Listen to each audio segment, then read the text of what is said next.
Have you ever loved someone so deeply that you uprooted your whole life to be with them? And yet, even in that love, you feel like a guest in their own world, like you're there, but not fully belonging. That's what I want to talk about today. The hidden side of moving abroad for love. Because it's not just about visas and paperwork. It's about identity, it's about intimacy, and it's about those quiet moments where you love and loneliness live side by side. Before we start into my very first solo episode, I would like to introduce myself. So, for those who don't know me yet, my name is Tina, I'm German, and in 2017, I moved abroad for love. I gave up everything I knew back then in Germany to move to the US to be together with my Argentinian husband. So we got to know each other 10 years ago, and from there it just moved pretty quick. Basically started as, Tinder date. And then from there we stayed in contact and eventually we said yes to one another. And only a few weeks after our wedding, I moved to the US, not knowing what to expect. And I was in for a few surprises. And one of the surprises I did not see coming is that it actually took a while for me to feel at home. Because truth to be told, I did not like Miami back then. And I did not feel comfortable throughout the 1.5 years we were living there. But I've made it work somehow and I suffered a lot. And I don't want you to suffer. This is why I'm here today, sharing not only my experience, but also the experience of other couples. So throughout the past almost 5 years, I've interviewed more than 60 couples that are also dating interculturally. A lot of them moved abroad for love as well. So if this is something you're interested in, definitely subscribe. And also, if you're watching on Spotify or Apple Podcasts or anywhere else, don't forget to rate the podcast with 5 stars. Besides doing what I'm doing now with the podcast, I'm also becoming a couples counselor. I do share, as mentioned, my very own experience on social media, and I do share a lot of guidelines around the topics of moving abroad, dating interculturally, raising intercultural kids, and all topics related to dating someone from a different country. So if this is your cup of tea, don't forget to subscribe. Again, I'd love to see you here on YouTube as well. And let's dive deeper into the topic of the feeling of feeling like a guest in your partner's country. Let me start with a personal story. My Spanish is not the best. Could be much better given that we are dating since 10 years, but it is what it is. And still today, I find myself in situations like family get-togethers or meeting with his friends where I feel lost. I'm just sitting there, I'm nodding, I'm just trying to laugh at jokes I don't even understand. And I feel like a complete outsider because I don't speak the language fluently yet, which I'm working on obviously, but sometimes I am just drifting off with my thoughts, being somewhere else, and people might just think that I'm not interested at all in the conversations they're having, which is not true. The reason is that I simply don't understand what they're talking about. And also, I just have a specific capacity. And after 1 hour of listening and speaking Spanish, that's it. So no capacity anymore. And I drift off. And in those moments, I regret that this happens to me. And I'm sure everyone who's watching and or listening right now has a similar experience. Another very common thing now that we're living in Argentina is that he is taking care of all the paperwork, all my appointments, because of the language barrier and also because I don't really know how the system works here yet. We moved in February 2024, so we are here since a little bit more than 1.5 years, and I do have to relearn everything from scratch. So most of the time, I feel like a 4-year-old, depending on another grown-up. And that's a situation you kind of have to deal with that's awkward, especially if you used to be independent before, like I was in Germany. Independency is something that's very, very important to me. And here again, I am relying on my husband for almost everything. The things I used to do alone in Germany, I'm relying on to him right now. And while those examples are just little examples in our daily life, they're definitely adding up. And sometimes it's not that easy to create an environment where you feel at home and where you feel fully integrated. And if I would have learned Spanish earlier, I would be fluent by now, and I wouldn't find myself in awkward situations. Like, for example, right after moving, I told a waiter in the restaurant that I died yesterday instead of, hey, I moved yesterday. And those moments, they're just piling up, and you start to think to yourself, what is there I can do to integrate myself fully and not to feel like a guest in his home country? So again, throughout my podcast, I've talked to so many couples who've made similar experiences. And also based on what I've learned throughout my training as a couples counselor, I would like to share some tips, some advice on how to be, first of all, kind to yourself. Very important. We tend to forget this, but also how to feel integrated and how to not feel like a guest in your partner's country anymore. Obviously, I can't promise that this feeling will be gone forever by just, following a few tips. It's a process, it's a process for me. Again, I sometimes catch myself not being kind to myself, but I'm here to share my experience and also the experience of other couples and individuals. So listen closely. Let's talk about what this does to a relationship, because these guest-like moments don't just float by. They leave a mark. For me, they bring waves of frustration and even guilt. Frustration because I want to belong. Guilt because he's doing so much more for me, and yet I still feel left out. And this is something I hear all the time in my interviews. When you don't feel integrated, your partner can start to feel like a translator, parent, or a tour guide instead of an equal partner. And that shift, even if it's unspoken, can put a strain on intimacy. So love alone doesn't erase cultural differences. It doesn't automatically translate every conversation, and it doesn't magically make you feel like at home in a country that's not yours. So what actually helps? It's easy and difficult at the same time. Naming the moment instead of swallowing it.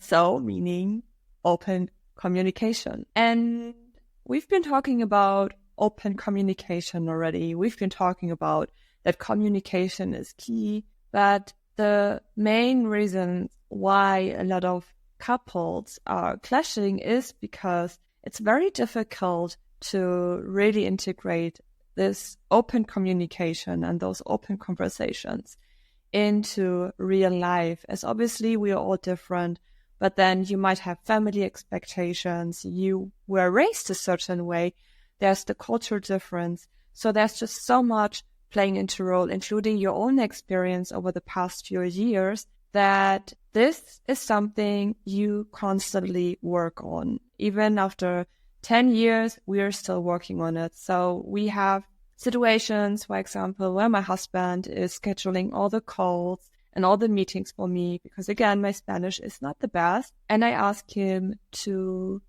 guide me step by step through it, what's going to happen, what he had agreed, not because I don't trust him, but because I just want to feel in control of my own life. And even if that means to share with him over and over again why it's important to me and why I want to be involved and how he can actually support me to be involved. For this, you will find a little communication guide in the description as well as in the side note. So definitely check it out with a few reflection questions.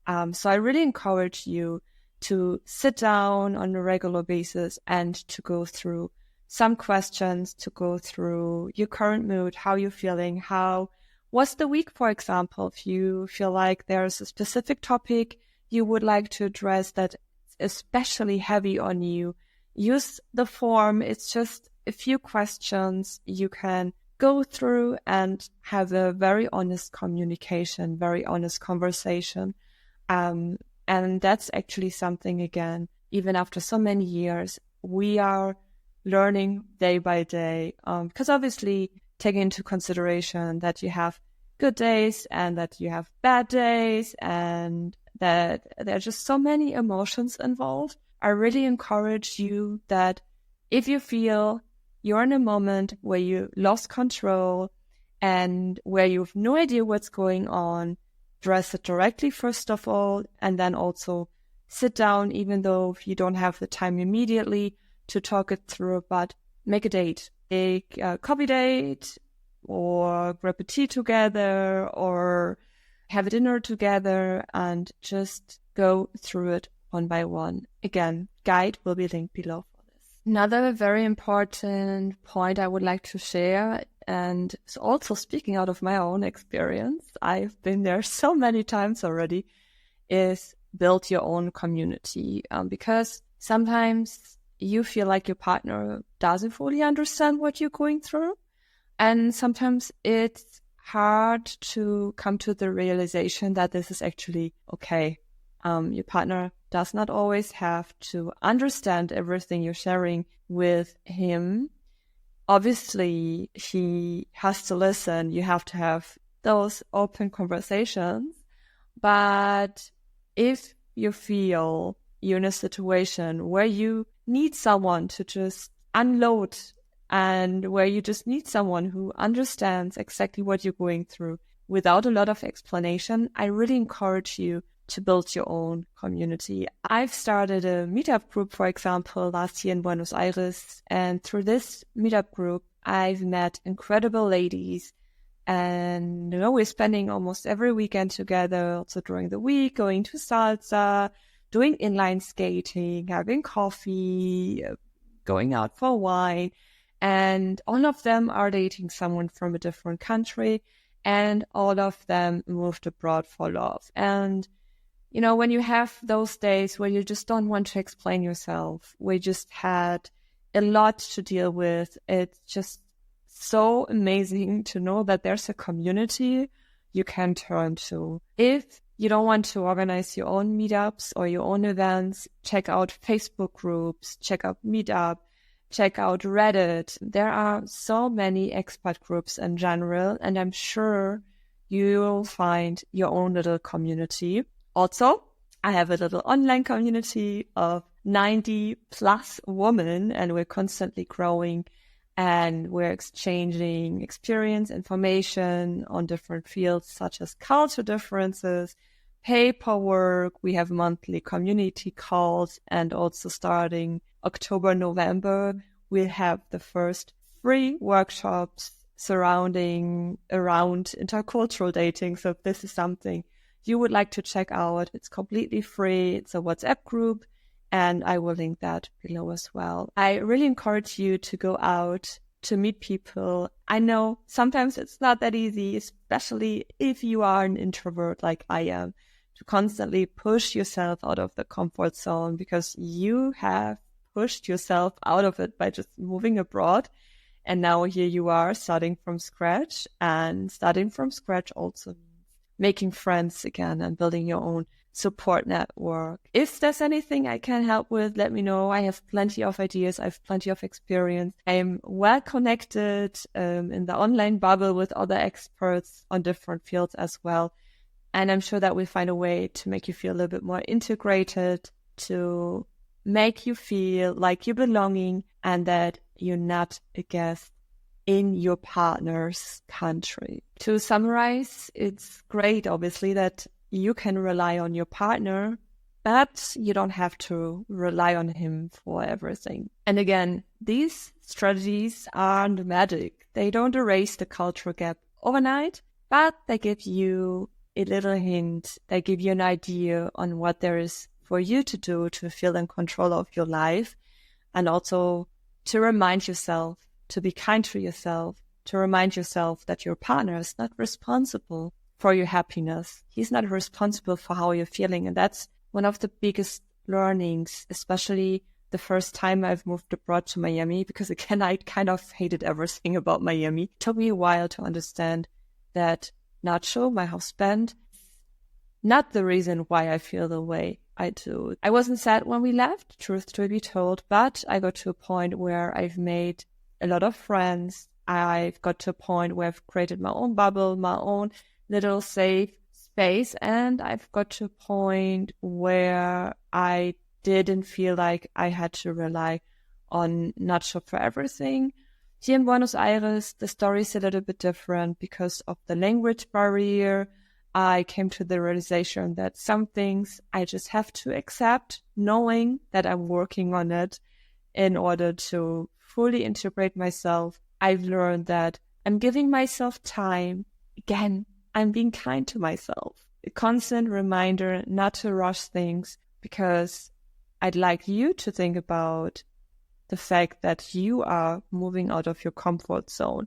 And moving out of your comfort zone comes with pain. It comes with a lot of learnings. It comes with days where you just feel like your head is exploding and you have no idea what the next steps are anymore. It comes with not having the greater picture anymore.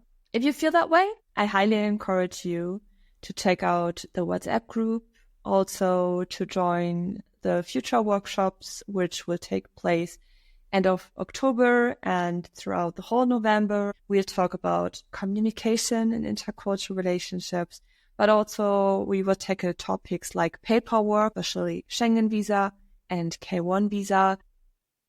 Also raising kids bilingual or multilingual, actually. If all those are topics you're in general interested in, follow for more. And yeah, that's basically it for my very first solo episode. I hope you've enjoyed it. I personally was a little bit nervous, to be honest, but I'm always happy to receive some feedback on social media, on International Love Story. So you can find me on Instagram, but also on TikTok. If there's a specific topic you would like to know more about, also feel free to connect with me. And if you would like to be my guest in one of my future podcast episodes, also feel free to contact me. That's it for today. Have a lovely morning, afternoon, evening, wherever you are right now. And remember, please, please, please be kind to yourself and take it one step after the other.